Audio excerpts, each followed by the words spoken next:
Hey guys, good morning from Zion National Park. It is a beautiful morning here. I just wanted to hop on. I had asked several people to post videos about the goodness and faithfulness of God, and I wanted to go ahead and get my video out, especially being in this amazing place that God created. I know a lot of people know my story as being single and no kids at 40. But I think there's something so much more that kind of stems from that I think that I want to share about. And I think going through those seasons, you experience like a lot of rejection and a lot of not being chosen. All these negative things kind of flood your mind about who you are and who you're not. And I think, just sharing that, like my struggle with low self-esteem and just feeling not good enough is kind of what I have felt like has been sort of a big, factor in not finding someone at this season. But I think the thing is that God has a plan. Like, we don't have to have our own plan. We don't have to have our own agenda. Like, if we just rest in Him and trust in Him, we won't be so worried about what other people's value is on us or our importance to them.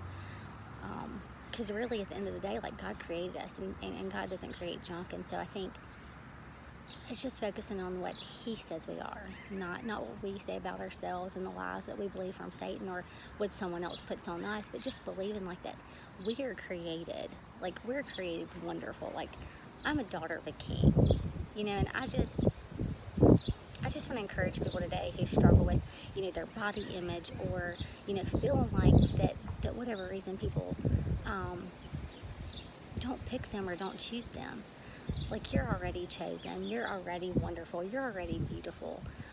There's things that God created you to do that only you can do, no one else. And there's something amazing and special about that.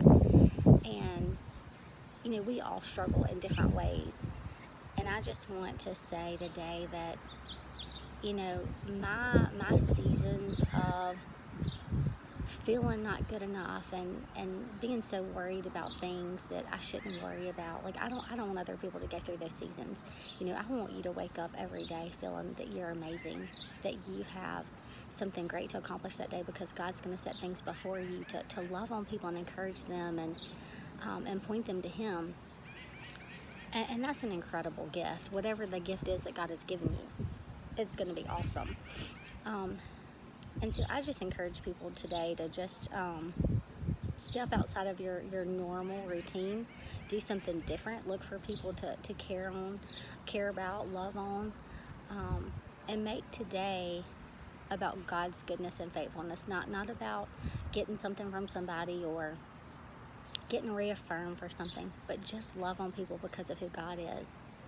And I think everything else will fall into place. There's a lot of things that can contribute to low self-esteem.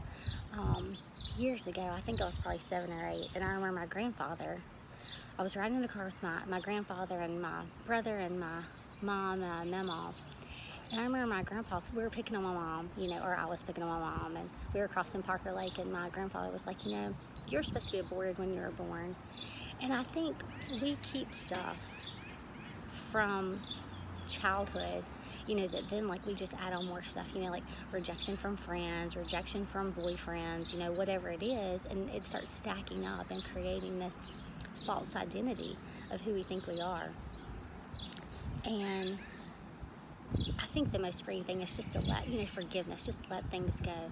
Don't worry about who rejected you. Don't worry about who lied to you or cheated on you. Just to say, what? That's not for me. That's in the past. Like, God has better things for me. So I just encourage you today, just forgive, let go, move forward. God has better for you. So thanks so much for listening. And if you have a story about the goodness and faithfulness of God, please share. Please tag me and do the hashtag, the goodness and faithfulness of God. I would love to hear your story. And thanks so much, guys. Have a great day.